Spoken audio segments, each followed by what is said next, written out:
Assalamualaikum warahmatullahi wabarakatuh. Alhamdulillahi rabbil alamin. Hamdan katsiran thayyiban mubarakan fihi kama yuhibbu rabbuna wa yarda. Asyhadu an la ilaha illallah wahdahu la syarika lahu wa asyhadu anna Muhammadan abduhu wa rasuluh. Sallallahu alaihi wa ala alihi wa sahbihi wa tabi'in wa tabi'i tabi'in man tabi'ahum bi ihsanin ila yaumiddin. Khairin rahimani wa rahimakumullah, barakallahu fikum. Alhamdulillah, kesempatan kali ini kita bisa bertemu kembali. Alhamdulillah dalam keadaan sehat walafiat, sehingga kita bisa belajar bersama untuk mempelajari agama Islam yang mulia ini. Nah, tak lupa selalu kita panjatkan kepada Allah Subhanahu wa taala rasa syukur kita atas kenikmatan yang begitu banyak yang pada hari ini dengannya Allah Subhanahu wa taala telah memperkenankan bagi kita semuanya kehidupan yang luar biasa dari kenikmatan yang diberikan Allah Subhanahu wa taala kepada kita. Nah, selalu kita ucapkan rasa kesyukuran kita dengan ucapan alhamdulillah, dan tentunya meyakini bahwasanya nikmat semuanya datang dari Allah. Kemudian tidaklah kenikmatan itu kita gunakan dalam rangka ketaatan kepada Allah Subhanahu wa taala. Nah, pada kali ini kita akan melanjutkan di pelajaran hadis di pelajaran yang keempat, pada pembahasan yang kedua, yaitu tentang kehormatan seorang mukmin. Nah, di awal ada pendahuluan tentang bab kehormatan seorang mukmin, bahwasanya menjaga kehormatan termasuk akhlak yang mulia yang dianggap sebagai dasar dari kebanyakan akhlak. Imam Ibnu Qayyim rahimahullah menjadikan dasar akhlak pada 4 perkara: menjaga kehormatan, sabar, keberanian, dan keadilan. Sedangkan akhlak yang lain muncul dari salah satu dari 4 akhlak tersebut. Maka karena pentingnya akhlak menjaga kehormatan dan besarnya perhatian Islam terhadapnya, serta kedudukannya sebagai ciri khas masyarakat mukmin, maka pembahasan kita sekarang berkenaan dengan akhlak tersebut, yaitu menjaga kehormatan diri dan juga orang lain. Nah, barakallahu fikum. Harapan setelah engkau mempelajari pembahasan ini agar mengetahui akibat jelek yang muncul dari mencari-cari aurat manusia, untuk mengetahui pentingnya menahan pandangan, untuk berhati-hati dari zina, mencuri, khamr, dan memahami bahwa perkara tersebut mengurangi keimanan. Kemudian agar kita bisa merasakan betapa jelek perbuatan kaum Lut alaihissalam dan besarnya bahaya amalan tersebut. Nah, barakallahu fikum. Baik, kita masuk di pelajaran yang keempat. Bisa dibuka buku kalian. Nah, bisa diambil judul di kotak yang kosong yang sebelah atas ini. Bisa ditulis judulnya adalah menahan pandangan, menahan pandangan atau menundukkan pandangan. Jadi fitnah yang dihadapi seorang hamba di dunia merupakan fitnah syubhat dan fitnah syahwat. Allah Ta'ala telah memerintahkan kepada mukmin laki-laki dan juga perempuan untuk menahan pandangan, karena melepaskan pandangan menimbulkan kerusakan dan bahaya yang sangat banyak. Dan termasuk fitnah syahwat yang paling besar yaitu wanita. Dan pintu terbesarnya adalah melepaskan pandangan. Oleh sebab itu, Islam melarang memandang wanita yang bukan mahram dan memerintahkan untuk menahan pandangan. Akan tetapi jika terjadi di mana seseorang memandang wanita tanpa disengaja, maka apa hukumnya? Kalau tidak disengaja maka hukumnya tidak berdosa, akan tapi dia harus segera memalingkan pandangannya. Nah, baik, kita baca hadisnya. Hadis dari Jabir bin Abdullah radhiyallahu anhu.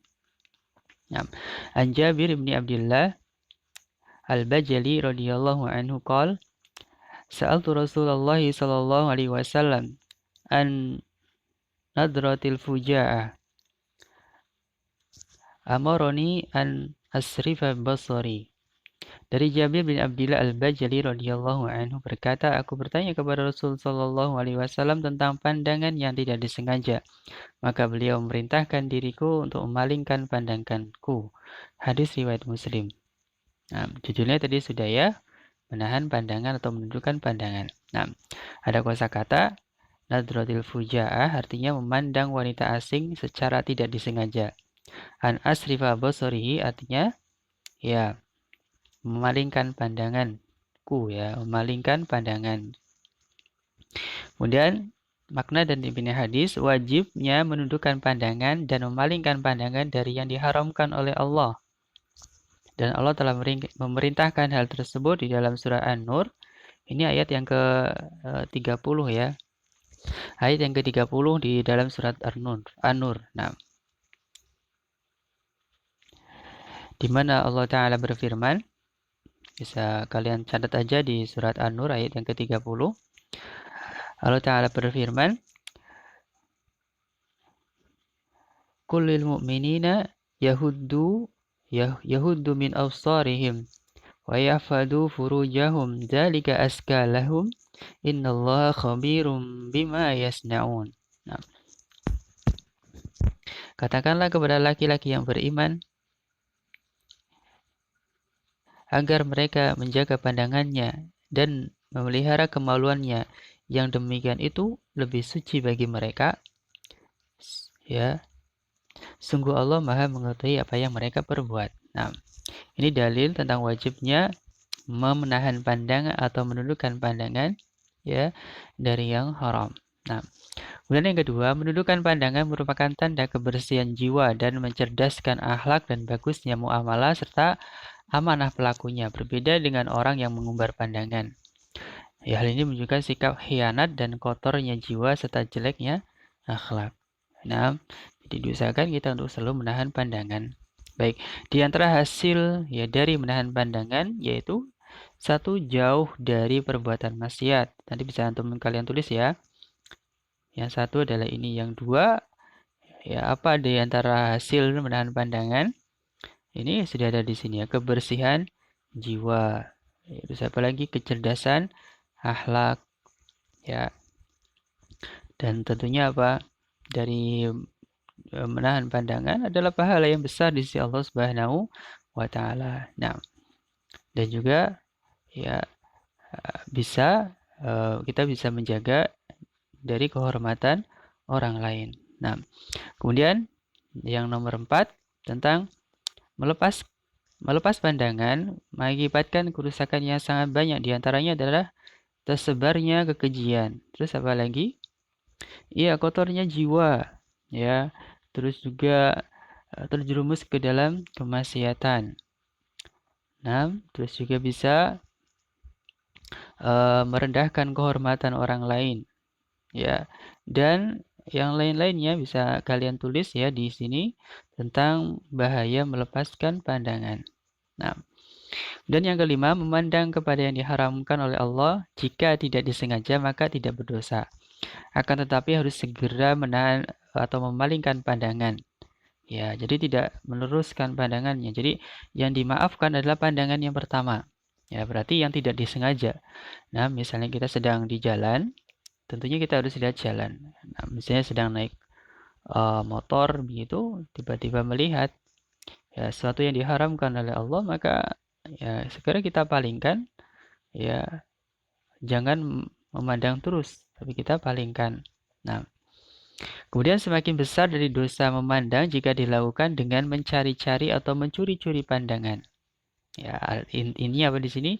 Mengintip itu jauh dosanya lebih besar ya daripada yang terang-terangan. Nah, dan lebih besar lagi ya dari dosanya jika mencari-cari pandangan terhadap tetangga sendiri. Ya, mencari-cari pandangan atau mengintip dari tetangganya sendiri dosanya jauh lebih besar. Nah, barakallahu fikum.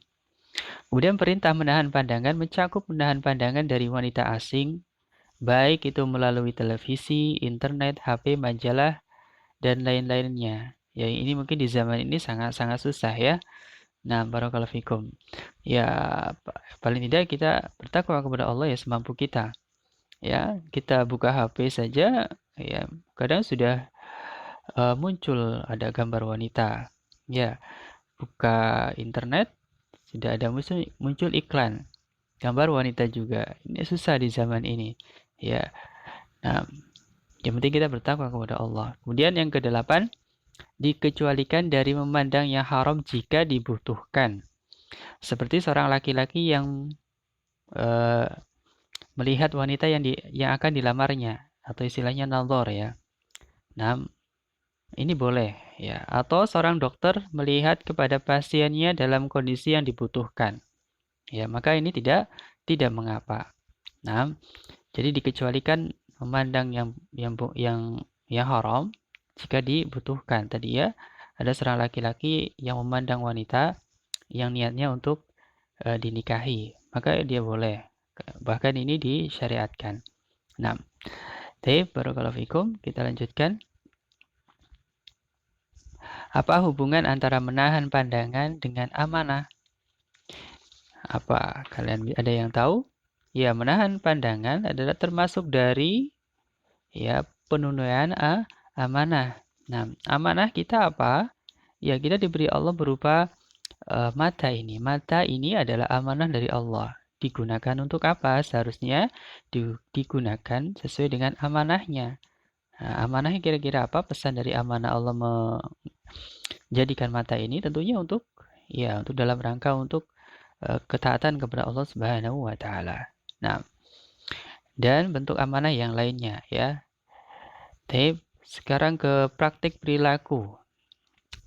Aku senantiasa mengingat Allah bahwasanya Allah Maha melihatku. Ya, muraqabatullah, merasa diawasi oleh Allah. Maka aku menjadi melihat kepada yang haram.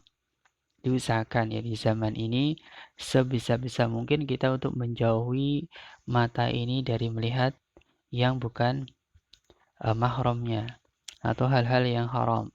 Nah, karena tidaklah yang kita dapat dari itu semuanya hanya kenikmatannya sesaat. Setelah itu adalah yang adanya kotornya hati dan jiwa. Nah, sebisa mungkin ya, sekuat diri kita. Nah, Allah Maha tahu kemampuan kita. Nah, kemudian untuk kita memaksa diri dan meminta pertolongan kepada Allah untuk menahan pandangan dari yang haram untuk dilihat. Ya. Nah, dia memaksa diri, benar-benar ditekan hawa nafsu kita untuk menahan dari yang haram. Nah, untuk memandang dari yang haram. Dan tentunya di zaman ini sangat-sangat susah ya. Maka kalau kita bisa melakukannya, apa ya yang kita dapatkan adalah tentunya al jasa bin jinsi amal ya. Balasan itu ya sesuai dengan amalnya. Nah, di zaman ini sangat-sangat berat untuk kita tidak melihat yang haram, tapi kalau kita bisa melakukannya maka pahalanya jauh lebih besar ya. Nah, kalian sebagai seorang pemuda, jika sanggup ya menahan dari hal yang haram, ya tentunya pahalanya jauh lebih besar. Karena godaan di zaman ini jauh lebih berat daripada di zaman dulu. Zaman dulu tidak ada HP, tidak ada televisi, ya. Tapi sekarang, Masya Allah ya, kalian di kamar saja bisa maksiat. Nah, bisa lihat ke sana kemari. Tapi kalau kalian bisa menahan dari melihat yang haram, maka pahalanya jauh lebih besar. Nah, barakallahu fikum. Taib, nanti pengayaan bisa antum baca sendiri ya. Insyaallah itu bisa bermanfaat. Nah, barakallahu fikum. Kiranya sampai di sini dulu di pelajaran 4. Mudah-mudahan bisa dipahami dan bisa kita amalkan bersama tentang menahan pandangan dari yang haram ya. Menahan pandangan dari yang haram. Taib, barakallahu fikum. Wallahu ta'ala alam. Alhamdulillah alamin. Subhanakallahumma bihamdika asyhadu an la ilaha illa anta astaghfiruka wa atubu ilaik. Wassalamualaikum warahmatullahi wabarakatuh.